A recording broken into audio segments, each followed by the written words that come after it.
Hello everyone, my name is Amber. Welcome back to my channel, Amber Reads Romance.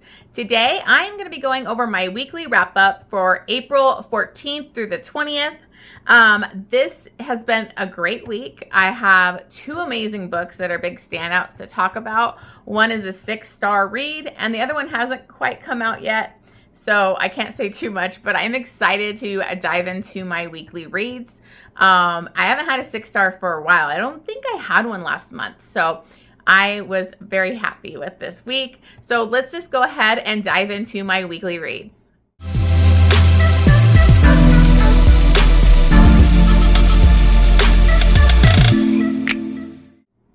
Okay, everybody, so we're just going to dive right in.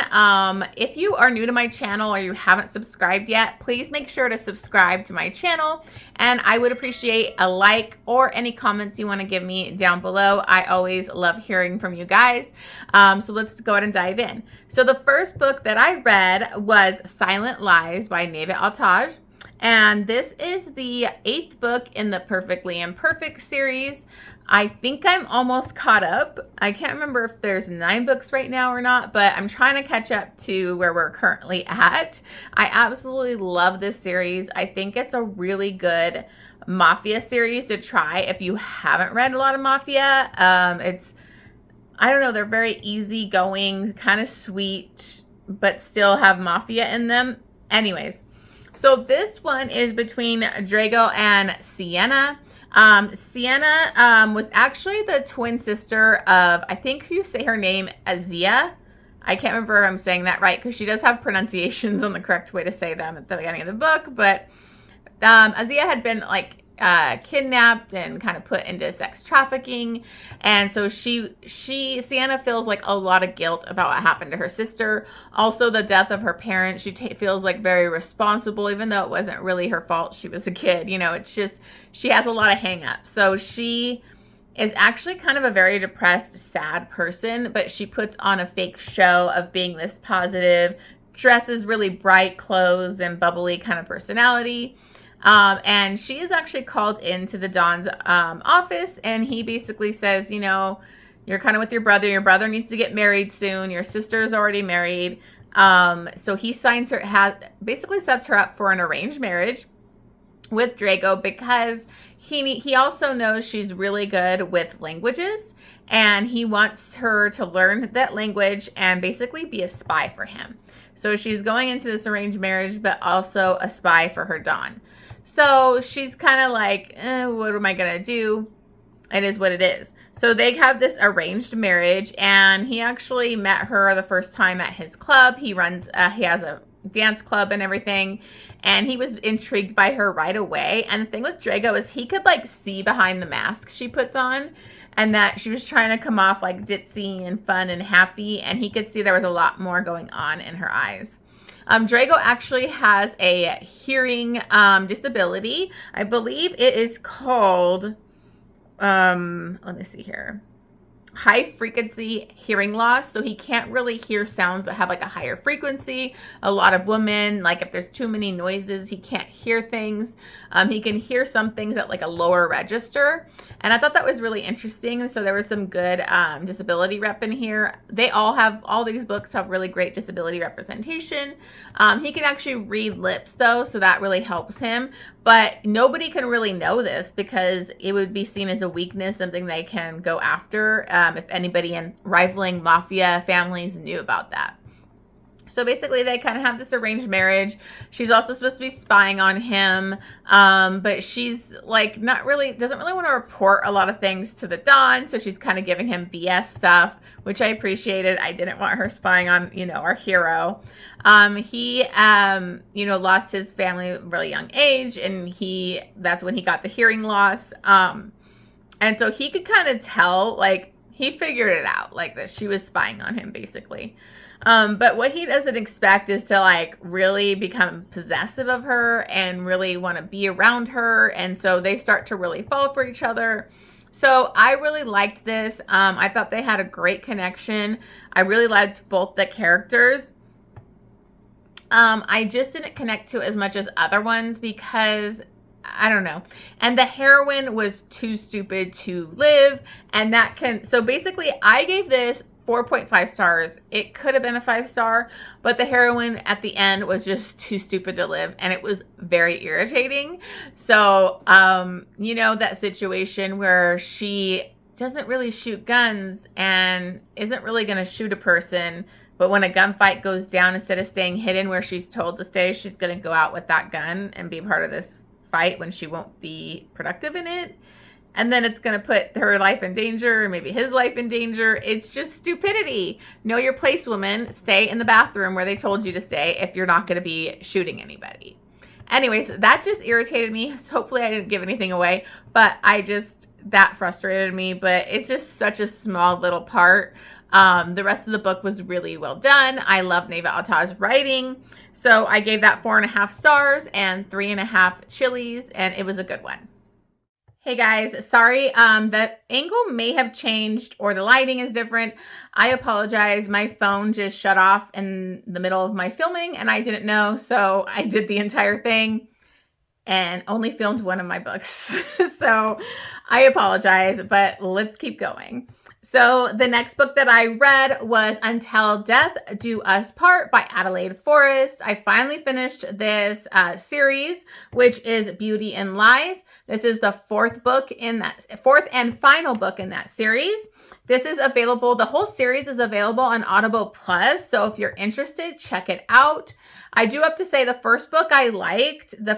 The next two were not great to me, and I probably would have stopped, but I figured I would finish out the series. So this final book is continuing Rafe and Issa's story. If you don't know, Rafe had seen her when she was like underage and wanted her, and basically had to wait till she came of age. And he had her fly out to like his country for like a trip or whatever that she won. He ends up trying to woo her, and then eventually he just takes her. And there's like a forced marriage, branding, tattooing, just different crazy stuff. This is one of the most over-the-top heroes you'll ever read. He is crazy. So this is the continuation of their story. This one is a lot more action-packed. It has a lot more of the mafia stuff going on because it's a lot of like finishing out a lot of different stuff going on. So this did move a lot more quickly for me because it did have a lot going on. I did think it was kind of crazy how Issa is like all of a sudden a badass like queen for him when she was such a submissive little bitch, but whatever, it's fine. It is a really over-the-top story with an over-the-top hero. Take that as you will. I gave this one 4 stars and 4 chilies. I kind of was nice with the 4 stars, but I think it was a decent conclusion to that series. Okay, so now onto the book that I really am excited to talk to you about, even though I can't really say much because it hasn't released yet, and it's a second part of a trilogy. This is Cage of Ice and Echoes. This is the second part of the Frozen Fate trilogy by Pam Godwin. I was lucky enough to get ARCs for both of them, so I'm so appreciative, and thank you, Pam Godwin. I was so giddy when I got them. So the first book was Hills of Shivers and Shadows, which was amazing. It's one of the most crazy dark romances that was so well written and just shocked me. I do have a vlog, but it is spoilery. So I have a spoiler vlog up of Hills of Shivers and Shadows. If you want to check it out, I will link it down below and try to remember to put it up in the cards. But it is phenomenal. If you haven't read this book yet, I definitely recommend it. It will blow your mind. Just check your triggers. I honestly feel like I didn't want to check triggers and I wanted to go in blind. And I think that's how everybody should just go in blind on this because it will shock you. So this is the second part to that. So a lot of stuff goes down in the first book that it leads to a cliffhanger and where we're at now.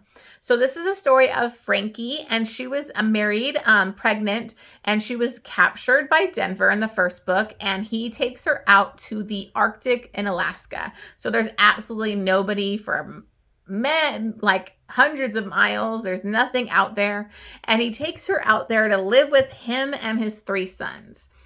And it is crazy. So at the end of that book, a lot goes down. I can't say anything, but these people are left in a very dire situation. It's a really fight for survival in this book. They're trying to survive in really harsh conditions during the winter in the Arctic Alaska, with limited food and all of this stuff. It just feels stacked against them. So it is very intense and feels like very much a survival book too. But then she's also, as I don't know if you know, but this is a why choose romance, so her relationships are also growing and building between the men, and it was a lot sweeter with the love scenes and stuff going on in this book than the first one. So another POV is also introduced, which is Monty, and that is her husband, that he is really freaking out and doesn't know where she is, and his search for her and question, like going into his past and everything like that. So it's really vague. I'm saying a lot without saying anything, but you got to read the first book and you got to go in blind. I highly recommend this series. It blew me away. I gave both the books 5 stars. Honestly, it could be a 6-star trilogy. I might have to go back and change my rating because it's so good, but I want to wait till all the books are out to really give that kind of rating. But I trust Pam Godwin to take us on the journey that she knows how to put us through. So I definitely recommend this at 5 stars again. And I did give it 4 chilies. There were some really sexy, hot, spicy sex scenes in this one that were actually like sweet and emotional too. So absolutely loved it. Pam Godwin is such a queen. She's my favorite dark romance author. I love her so much. And I'm just so excited to read. The third part of the series, the trilogy, is not coming out till August. So I have a long ways to wait. Okay, so then I read The Knockout by Bella Matthews. This is a hockey romance between this hot, suave, like badass hockey player named Aries, or they call him God of War, obviously, and Grace, who is known as the Good Twin. So she is actually a ballerina, a very successful ballerina. And she, this opens up at the wedding of her twin sister. Her twin sister was like the bad twin. She was the good twin. And Grace is like a major people pleaser. She's kind of living her life based off of like what she thinks her family wants out of her, and just trying to do what she thinks everybody be happy with. And she has just landed a job, on like a dream job, for the London Ballet Company. So she's about to have to move in like 3 days, and so her family doesn't know yet, and she's at her sister's wedding, and she's had a few interactions with Aries. He is actually her twin's husband's brother, if I said that right. So Aries has actually been pining for her for a long time. Ever since he met her, he wanted Grace. And so he's definitely making the moves at the wedding. But she kind of tells him about her job and all that kind of stuff. They end up kind of just going back to his hotel room, but nothing really happens. They end up just having like this amazing night talking and getting to know each other. But he's definitely in it for the long haul and wants something to happen with them. So like she ends up moving to London. So now they're in different countries, and they kind of have this texting and FaceTiming relationship. They're both mutually pining for each other until Aries shows up to surprise her in London at one of her shows. And they end up spending the week together, and it goes on from there. Like they definitely fall for each other. I loved this one the most out of the series. Oh, this is the 3rd book in the Playing to Win series. And I just thought it was so sweet. Aries was like boy obsessed, boy falls first. He falls first. It was just super sweet. And he is a dirty talker. He is spicy. The sex was hot. So it was really nice. They do have a secret relationship for a little bit, but I didn't mind how that was handled. So this one was my favorite so far. And I gave this one 5 stars. And then I gave it 3 chilies. So definitely interested in continuing this series. I was kind of bummed out because I didn't get the arc for this one, but I got the arc for the last 2. So who knows what happened there, but I still wanted to read it. So the next book was actually our buddy read for April, and that was The Wolf and the Wildflower. And this is by Stacy Reid, and this is our first historical romance that we've done. I read a lot more historical romance than the other ladies in our buddy shows. So Jessica, Mandy, and Jen, I think like they're not used to historical romance. So it's definitely going to be interesting, our different opinions. The live show will have aired by the time I post this video. So if I remember to, I'll link it down below because that was on bookmarked by Jen's channel. So if you want to see our thoughts or later, you can definitely check it out. But I love Stacy Reid. I think she is such a great intro to historical romance for people that may read a lot of contemporary. I just think she brings a little bit more spice and like fun, and it's just very witty, and I love her. So this one I absolutely loved. I loved it. It is such an interesting like setup that I've never really seen in a historical romance, because we have Jules Southby. And this is our heroine, but she's been living as a man her whole life because her mother had very complicated pregnancies, and they kind of told her, you can't have any more babies. It's too dangerous. But her husband was pushing for an heir. And so when Jules was born, it was a girl, and her mother lied and said it was a son just to give her like that reprieve for a little bit. But she never fessed up, and basically Jules has been living as a man. She got to go to university. Her father is an alienist, which is like what they call like a mind doctor back then, and so she's studying the same things. And so she's just graduated from university, and she is gonna kind of work with her dad on a special case, which is James, the Duke of Wolverton.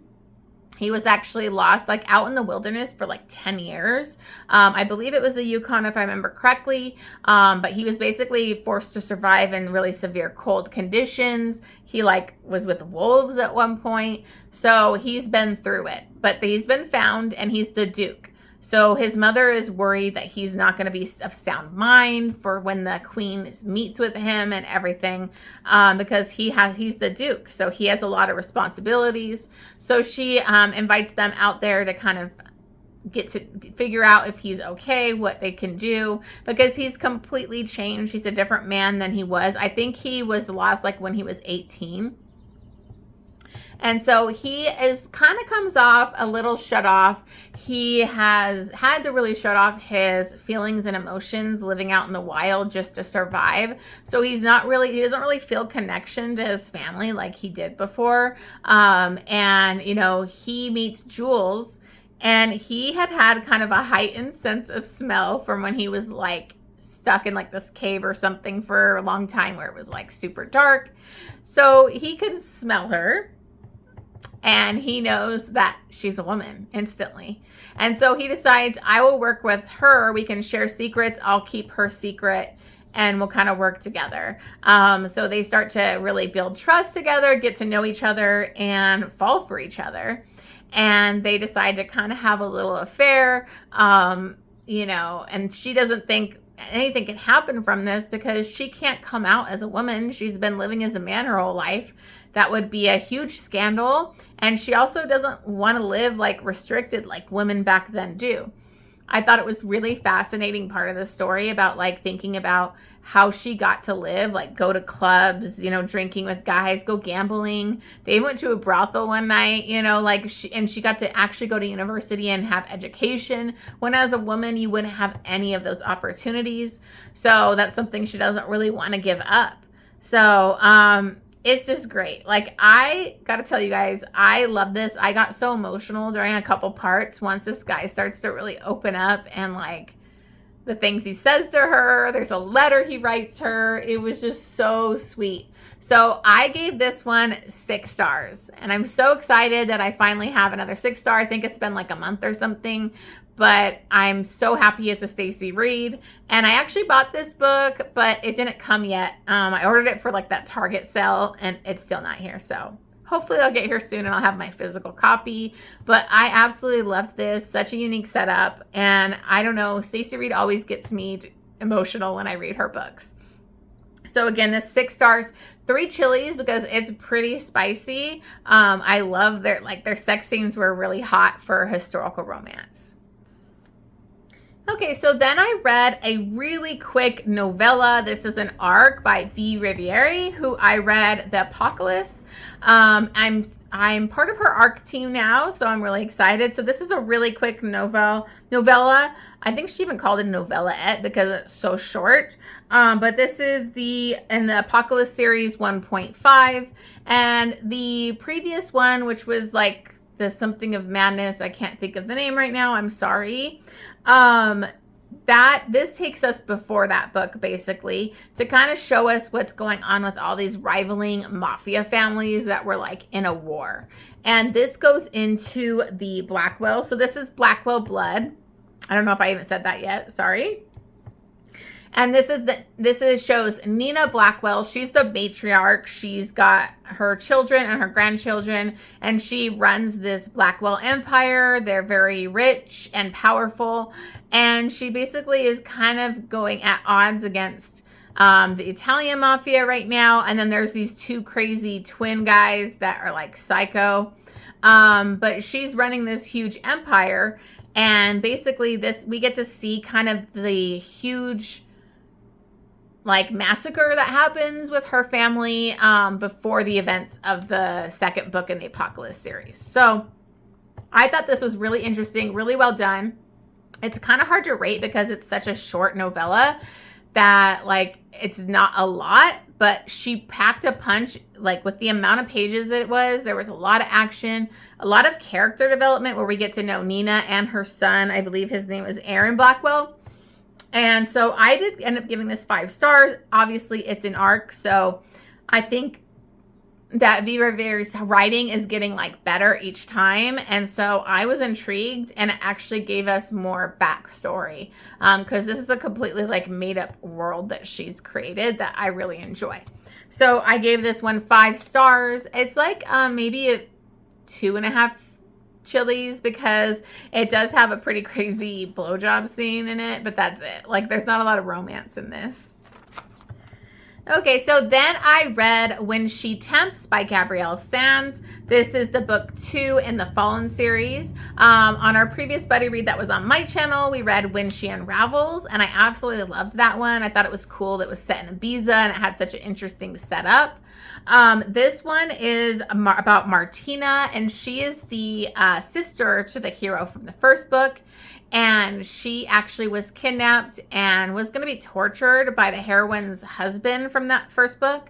And that heroine ends up rescuing her and they flee. But Martina is really not in a good place because she feels a lot of guilt for her best friend's death, because when they were kidnapped, they basically just killed her friend because she wasn't of worth to them. And so she feels so guilty and at fault. So she's pretty depressed, kind of shut off, like not really caring about anything anymore.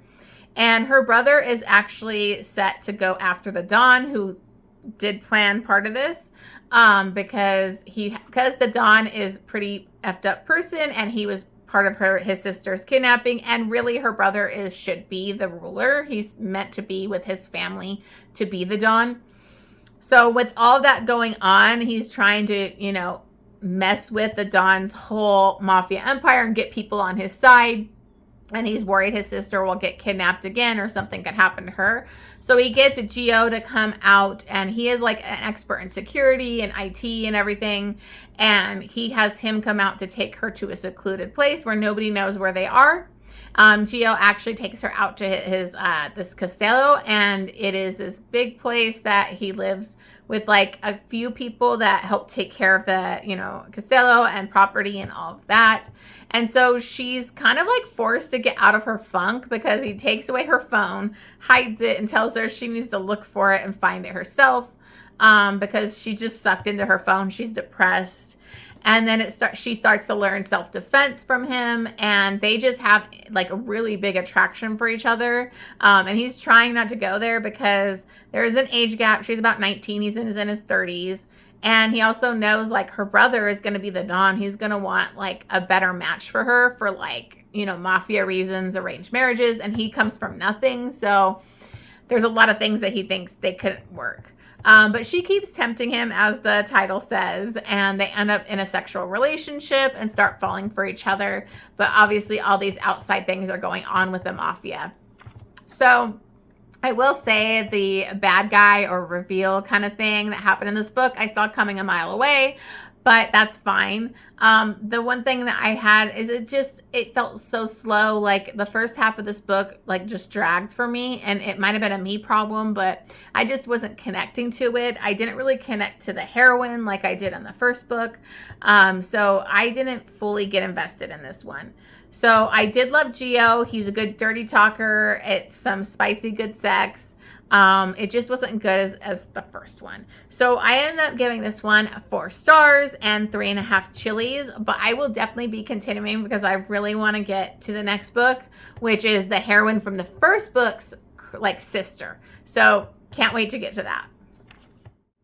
Okay, so the last book that I read was The Ritual by Shantel Tessier. I've seen this series all over Instagram, Book Talk, everywhere. So I really wanted to read it, but I kept putting it off because the book was like, I think 600 pages. I saw a lot of conflicting reviews and that it was mostly like all sex, which I've been complaining about lately in books where I feel like a lot, especially dark romance, we're just forcing like this dirty, kinky sex in like every chapter, and we're not really having a story.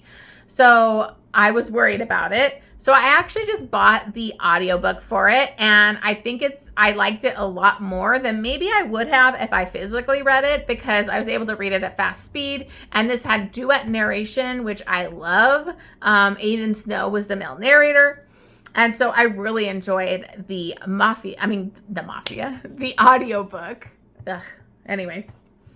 So this is about Riot, and he is actually in college and part of a secret society called the Lords. For the first few years, he had to basically kind of go through an initiation. He couldn't have sex. He had to just focus on his tasks and doing whatever they want from him, like killing anything.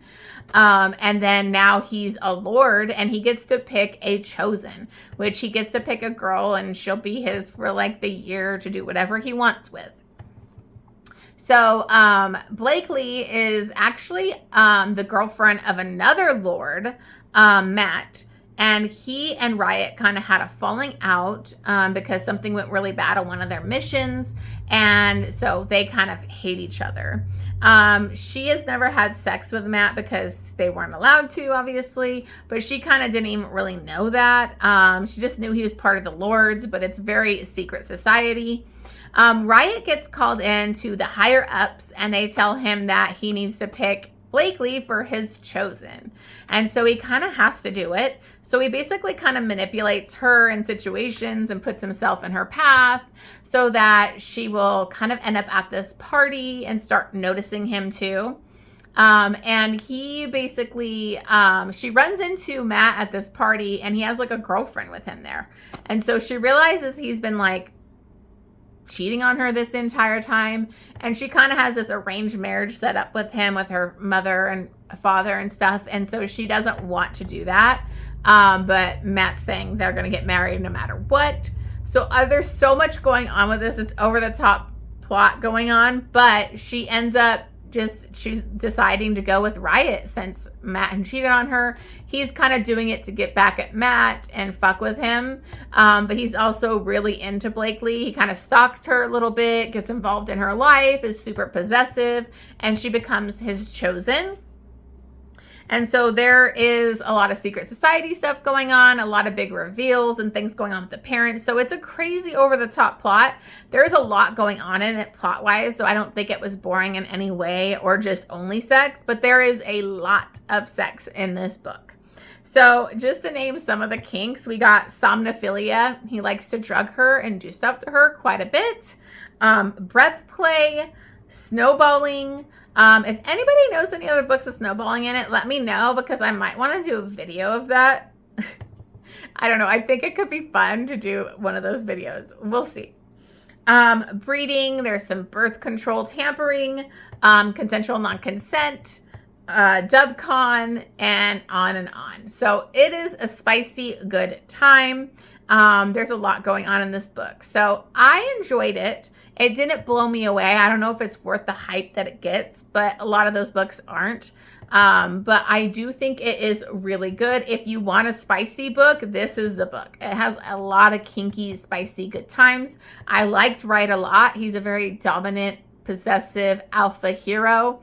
And I actually did feel their connection, even though it is mostly sexual in this book. It just, you know, it is what it is. So I really did have a good time with this. Honestly, like the audiobook really was great. So that might have made me enjoy it more than I usually would have. So I gave this 4 stars and it has 5 chilies because the spice is there and it's a lot of it. So those are the books that I read this week. Thank you so much, as always, for watching this. I appreciate you subscribing to my channel, commenting, liking my videos, and I will see you guys on the next one.